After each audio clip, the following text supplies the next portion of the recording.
అందరికీ నమస్కారం అండి. ఈరోజు మనం మొండెపు ప్రసాద్ గారు రచించిన ప్రీ వెడ్డింగ్ షూట్ వద్దు, పోస్ట్ వెడ్డింగ్ షూటే బెస్ట్ అనే ఓ చక్కటి కథను విందాం. ఇక కథలోకి వెళ్దాం. పెళ్లి కాకముందే ఎంగేజ్మెంట్ పేరుతో అమ్మాయిని అబ్బాయిని ఎదురెదురుగా నిలబెట్టి ఒకరితో ఒకరికి పూలదండలు వేయించటం, ఒకరితో ఒకరికి ఉంగరాలు తొడిగించటం, భార్యాభర్తల్లా పక్కపక్కన కూర్చోబెట్టి అక్షింతలు వేయించడం మన పద్ధతి కాదు. కాబోయే వియ్యంకులు తాంబూలాలు మార్చుకొని పెళ్లి నిశ్చయం చేసుకుంటే సరిపోతుంది. పెళ్లి కూతురు నాన్నమ్మ చెప్పింది. ఈ రోజుల్లో అందరూ ఎంగేజ్మెంట్ ఫంక్షన్ చేస్తున్నారు. పైగా పెళ్లి కొడుకు తల్లిదండ్రులు ఎంగేజ్మెంట్ ఫంక్షన్ గ్రాండ్ గా చెయ్యాలని చెప్పారు. కాబట్టి నువ్వు అభ్యంతరం చెప్పకు. పెళ్లి కూతురు తండ్రి శ్రీనివాసరావు చెప్పాడు.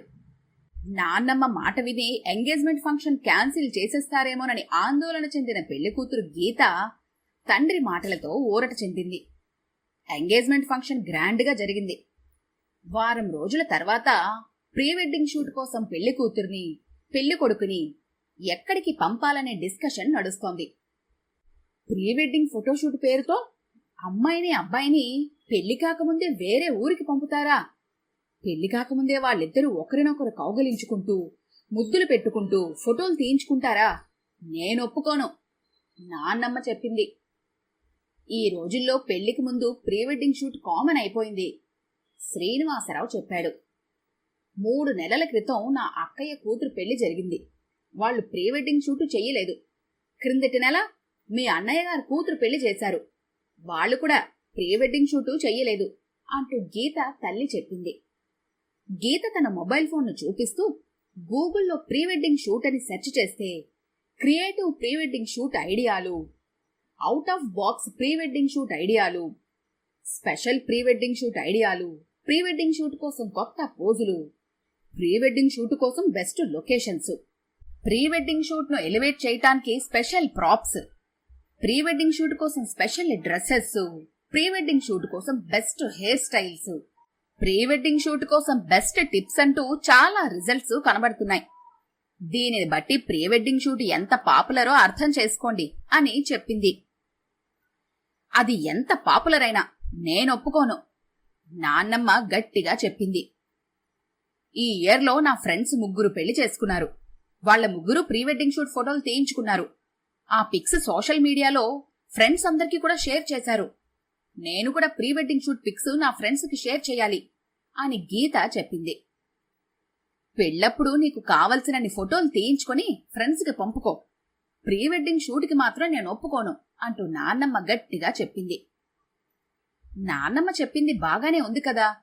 పెళ్లప్పుడు నీకు కావలసినన్ని పోజులు, నీకు కావలసినన్ని ఫోటోలు తీయించుకొని వాటిని ఫ్రెండ్స్ కి షేర్ చేసుకో, గీత తల్లి చెప్పింది. పెళ్లితంతంతా ఇలా కూర్చో, ఇలా చెయ్యి, నేను చెప్పినట్టు చెప్పు అంటూ మీరు పూజారి గారు చెప్పే పనులు చేయటంతోనే గడిచిపోతుంది. నాకు నచ్చినట్లు ఫోటోలు తీయించుకోవటానికి వీలవదు. పెళ్లాచారాలతో బిజీగా ఉన్నప్పుడు తీసిన ఫోటోలు మంచిగా ఉండవు. తీసిన ఫోటోలన్నింటిలో బ్యాక్గ్రౌండ్ లో పెళ్లి మండపం మాత్రమే ఉంటుంది. Forest, garden, hills, beach, river వంటి నేచురల్ లొకేషన్లలో ఫోటోలు తీసుకోవాలని నా కోరిక.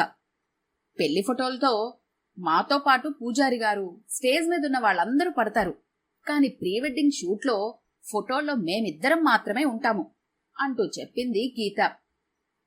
పెళ్లైన తర్వాత హనీమూన్ కి అలాంటి లొకేషన్ కి వెళ్లి మీరిద్దరూ మాత్రమే ఫోటోలు తీసుకోండి, నాన్నమ్మ చెప్పింది. పెళ్లికి ముందు తీయించుకునే ఫోటోలకి పెళ్లైన తర్వాత తీయించుకునే ఫోటోలకి తేడా లేదా? అయినా ప్రీ వెడ్డింగ్ షూట్ కేవలం ఫోటోల కోసం మాత్రమే కాదు, గీత చెప్పింది. ఇంకా దేనికోసం? నాన్నమ్మ అడిగింది. ప్రీ వెడ్డింగ్ షూట్లో తీయించుకున్న ఫోటోలను వెడ్డింగ్ కార్డుల మీద వేస్తే వెడ్డింగ్ కార్డు అట్రాక్టివ్ గా ఉంటుంది. ప్రీ వెడ్డింగ్ షూట్లో పెళ్లి కొడుకు పెళ్లి కూతురు క్లోజ్ గా ఉండి ఫోటోల్లో ఫోజులు తీయించుకోవడం వలన పెళ్లి సమయంలో బిడియం లేకుండా పక్కపక్కన కూర్చోగలుగుతారు. ప్రీ వెడ్డింగ్ షూట్లో రకరకాల మేకప్స్, హెయిర్ స్టైల్స్ ట్రై చేసి వెడ్డింగ్ రోజుకి ఏ మేకప్ బాగుంటుందో, ఏ హెయిర్ స్టైల్ మాకు కంఫర్టబుల్ గా ఉంటుందో డిసైడ్ చేసుకోవచ్చు. ప్రీ వెడ్డింగ్ షూట్లో రకరకాల ఫోజులు, ఫోటోలు తీయించుకోవటం వలన కెమెరా ఫియర్ తగ్గుతుంది. అందువలన పెళ్లి రోజు కెమెరా ఫియర్ లేకుండా నవ్వుతూ ఫోటోలు తీయించుకోగలుగుతాము. ప్రీ వెడ్డింగ్ షూట్ సమయంలో పెళ్లికొడుకు పెళ్లికూతురు మాత్రమే చాలా క్లోజ్ గా మూవ్ అవుతారు కాబట్టి ఒకరి గురించి మరొకరు లోతుగా తెలుసుకోగలుగుతారు అంటూ చెప్పింది గీత. ప్రీ వెడ్డింగ్ షూట్ కావాలని పెళ్లికొడుకు అడిగాడని 2 రోజుల క్రితం అతని తండ్రి ఫోన్ చేసి చెప్పాడు.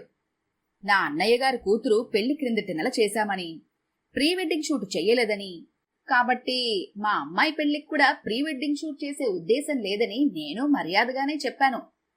కానీ ఆయన 1 గంట తర్వాత మళ్లీ ఫోన్ చేసి ప్రీ వెడ్డింగ్ షూట్ కోసం పెళ్లికొడుకు పట్టుపడుతున్నాడని చెప్పాడు. గీత కూడా ప్రీ వెడ్డింగ్ షూట్ కావాలని పట్టుబడుతోంది కాబట్టి ఒప్పుకుంటే పోతుందేమో శ్రీనివాసరావు చెప్పాడు. శ్రీనివాసరావు మాటలతో ఆ డిస్కషన్ అక్కడితో ముగిసింది. వారం రోజుల తర్వాత గీత పెళ్లికొడుకుతో కలిసి ప్రీ వెడ్డింగ్ షూట్ కి సంతోషంగా వెళ్ళింది. అక్కడ వాళ్ళిద్దరూ వెరైటీ డ్రెస్సుల్లో, రకరకాల పోజుల్లో ఒకరినొకరు కౌగిలించుకుంటూ ముద్దులు పెట్టుకుంటూ తీయించుకున్న ఫోటోలను ఎప్పటికప్పుడు కుటుంబ సభ్యులకు, బంధువులకు, ఫ్రెండ్స్ కు సోషల్ మీడియా ద్వారా పంపించింది. తన వాట్సాప్ స్టేటస్ లో పెట్టింది. 4 రోజుల తర్వాత ప్రీ వెడ్డింగ్ షూట్ ముగించుకుని ఇంటికొచ్చింది. 2 రోజుల తర్వాత పెళ్లికొడుకు తండ్రి శ్రీనివాసరావుకి ఫోన్ చేసి పెళ్లికొడుకు ఈ సంబంధం వద్దంటున్నాడని చెప్పాడు. కారణం అడిగితే, ప్రీ వెడ్డింగ్ షూట్ టైంలో ఇద్దరూ కలిసి లంచ్ కి డిన్నర్ కి వెళ్ళినప్పుడు మా అబ్బాయి 2 కోసం ఐటమ్స్ ఆర్డర్ చేస్తే ఆర్డర్ చేసిన వ్యక్తి ఫీల్ అవుతాడేమోనని కొంచెం కూడా ఆలోచించకుండా మీ అమ్మాయి ఆ ఐటమ్స్ తనకు నచ్చవని చెప్పి వేరే ఐటమ్స్ ఆర్డర్ చేసిందట. అలాగే ఫోటోల కోసం మేకప్ మరియు డ్రెస్సుల విషయంలో మా అబ్బాయి ఏదైనా సలహా ఇస్తే మీ అమ్మాయి తనకు నచ్చదని నిర్మోహమాటంగా చెప్పి తనకు నచ్చినట్లుగా మేకప్ చేయించుకునేదట. తనకు నచ్చిన డ్రెస్సే వేసుకునేదట. తన అభిప్రాయాన్ని ఎంతమాత్రం పట్టించుకొని అమ్మాయితో కలిసి జీవించడం కష్టమని మా అబ్బాయి మీ సంబంధం వద్దంటున్నాడు అని చెప్పాడు. ఆ విషయం శ్రీనివాసరావు ఇంట్లో చెప్పగానే గీత, నాకు వాడిని చేసుకోవటం ఇష్టం లేదు. ఎంగేజ్మెంటు, ప్రీ వెడ్డింగ్ షూట్ అయిన తర్వాత సంబంధం నచ్చలేదని చెప్తే మీరు తిడతారని చెప్పకుండా ఊరుకున్నాను. ఫలానా ఐటమ్స్ ఆర్డర్ చేద్దామా అని వాడు నన్ను అడిగి ఉంటే నాకు ఇష్టం లేకపోయినా వాడి కోసం ఐటమ్స్ తిని ఉండేదాన్ని. కానీ లంచ్కి డిన్నర్కి వెళ్లిన ప్రతిసారి నాకు ఏ ఐటమ్స్ ఇష్టమో తెలుసుకునే ప్రయత్నం చెయ్యకుండా, నీకేం కావాలని నన్ను అడగకుండా తనకు నచ్చిన ఐటమ్స్ ఆర్డర్ చేసేవాడు. అలాంటి వాడు పెళ్లైన తర్వాత అన్ని విషయాల్లో నా అభిప్రాయాన్ని తెలుసుకునే ప్రయత్నం చేయకుండా తనకు నచ్చినట్లుగా చేస్తాడు. డ్రింక్ తీసుకుంటే నీకు అభ్యంతరమా అని నన్ను అడగకుండానే డిన్నర్ తినడానికి ముందు నా ఎదురుగా కూర్చుని డ్రింక్స్ తాగేవాడు. అలాంటి వాడు పెళ్లైన తర్వాత నా అభిప్రాయాన్ని, అభ్యంతరాన్ని ఎంతమాత్రం పట్టించుకోకుండా ఇంట్లోనే డ్రింక్స్ తాగుతాడు. ఫ్రెండ్స్ ని పిలిచి ఇంట్లోనే మందు పార్టీలు పెడతాడు. షో కేసులో పెట్టుకునే ఐటెం విషయంలోనో, వాల్ కి హ్యాంగ్ చేసుకునే ఫ్రేమ్స్ విషయంలోనో అయితే నాకు నచ్చకపోయినా వాడి సలహా ఒప్పుకునేదాన్ని. కానీ నా ఒంటి మీద ఉంచుకునే మేకప్ మరియు డ్రెస్సు నాకు నచ్చాలి, కంఫర్టబుల్ గా ఉండాలి. వాటి విషయంలో ఎవరి ఇంటర్ఫియరెన్స్ నేను ఒప్పుకోలేను. అలా ఒప్పుకుంటే పెళ్ళయ్యాక ఆఫీస్కి వెళ్లేటప్పుడు, సినిమాలకి వెళ్లేటప్పుడు ఈ డ్రెస్ వేసుకో, ఆ డ్రెస్ వేసుకోకు, ఇలా మేకప్ వేసుకో, అలా మేకప్ చేసుకోకని కండిషన్లు పెడతాడు అని తన అభిప్రాయం స్పష్టంగా చెప్పింది. మనం వాళ్ళ ఇంటికి వెళ్లి మాట్లాడితే ఒప్పుకుంటారేమో గీత తల్లి సలహా చెప్పింది. కట్నం తక్కువైందనో, లాంఛనాలు తక్కువయ్యాయనో సంబంధం వద్దంటే మాట్లాడి ఒప్పించచ్చు. కాని పెళ్లికొడుకు అమ్మాయి తనకు సూటబుల్ కాదని వద్దంటే ఒప్పించడానికి ప్రయత్నించటం అనవసరం. అలా ఒప్పించి చేసిన పెళ్లిళ్లు ఎక్కువ కాలం నిలబడవు, గీత తండ్రి చెప్పాడు. అక్కడితో ఆ చర్చ ఆపి సంబంధాన్ని వదిలేసి గీతకు వేరే సంబంధాలు చూడటం మొదలుపెట్టారు. 2 నెలల తర్వాత మరో సంబంధం వచ్చింది. పెళ్లి చూపుల్లో అమ్మాయి నచ్చిందని చెప్పి వెళ్లారు.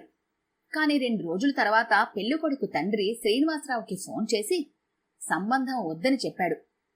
కారణం అడిగితే అంతకుముందు గీత తీయించుకున్న ప్రీ వెడ్డింగ్ షూట్లోని కొన్ని ఫోటోలను వాట్సాప్ ద్వారా పంపాడు. శ్రీనివాసరావు వెంటనే అతనికి ఫోన్ చేసి ఆ ఫోటోలు లవ్ అఫేర్ కి సంబంధించినవి కావని, ప్రీ వెడ్డింగ్ షూట్లో తీయించుకున్నవని, ప్రీ వెడ్డింగ్ షూట్ తర్వాత అమ్మాయి అబ్బాయి తమ అభిరుచులు కలవడం లేదని తెలుసుకుని పెళ్లి వద్దనుకున్నారని జరిగిన విషయం వివరించాడు. ఆ ఫోటోల్లో మీ అమ్మాయి ఆ అబ్బాయిని తన ఒడిలో పడుకోబెట్టుకుంది, హగ్ చేసుకుంది, కిస్ చేసింది. అలా వేరే అబ్బాయిని హగ్ చేసుకున్న అమ్మాయిని, కిస్ చేసిన అమ్మాయిని మా అబ్బాయికిచ్చి ఎలా పెళ్లి చేస్తాము అని పెళ్లి కొడుకు తండ్రి చెప్పాడు. జరిగిన విషయం మీ అబ్బాయికి వివరిస్తే నెమ్మదిగా అడిగాడు. మా అబ్బాయితో డిస్కస్ చేసిన తర్వాతే మీకు ఫోన్ చేశాను. అలా వేరే అబ్బాయిని హగ్ చేసుకున్న అమ్మాయిని, కిస్ చేసిన అమ్మాయిని పెళ్లి చేసుకోవటానికి మా అబ్బాయి కూడా ఒప్పుకోలేదు. ఈ ఫోటోలు మీకెవరు పంపారు? మన బంధువులు ఒకరు పంపారు. వారి పేరు చెప్పటం మర్యాద కాదు కాబట్టి చెప్పను. పెళ్లి కుదిరిందన్న సంతోషంలో మీ కుటుంబ సభ్యులు ఆ ఫోటోలను మీ బంధువులకు షేర్ చేసి ఉండవచ్చు చెప్పి అతను కాల్ కట్ చేశాడు. శ్రీనివాసరావు జరిగిన విషయం కుటుంబ సభ్యులకి వివరంగా చెప్పాడు. కుదురుతుంది అనుకున్న సంబంధం చెడిపోయినందుకు కలిగిన బాధను కోపంగా ప్రదర్శిస్తూ నాన్నమ్మ, ప్రీ వెడ్డింగ్ షూట్ వద్దని నేను చెప్తే మీరు విన్నారా అంది. ప్రీ వెడ్డింగ్ షూట్ తర్వాత సమస్యలు ఏమీ రాకుండా పెళ్లి జరిగితే పర్లేదు, కాని సమస్య ఏదైనా వచ్చి పెళ్లి క్యాన్సిల్ అయితే ప్రీ వెడ్డింగ్ షూట్ ఫోటోల వల్ల ఇటువంటి సమస్యలు రావచ్చు. కాబట్టి ప్రీ వెడ్డింగ్ షూట్ విషయంలో ఆ ఫోటోల్ని ఇతరులకు షేర్ చేసే విషయంలోనూ కొంచెం జాగ్రత్తగా ఉంటే మంచిది శ్రీనివాసరావు చెప్పాడు. ప్రీ వెడ్డింగ్ షూట్ కావాలని పట్టుపట్టినందుకు గిల్టీగా ఫీల్ అవుతూ గీత, ప్రీ వెడ్డింగ్ షూట్తో ఇలాంటి సమస్యలు రావచ్చని ఎంత మాత్రం ఊహించలేదు. ప్రీ వెడ్డింగ్ షూట్ వద్దు, పోస్ట్ వెడ్డింగ్ షూటే బెస్ట్ అని నా ఫ్రెండ్స్ అందరికీ చెబుతాను అంది. ఈ కథ కనుక మీకు నచ్చినట్లయితే లైక్ చేయండి, షేర్ చేయండి. మరిన్ని ఇంట్రెస్టింగ్ కథల కోసం మా ఛానల్ని తప్పకుండా సబ్స్క్రైబ్ చేసుకోండి.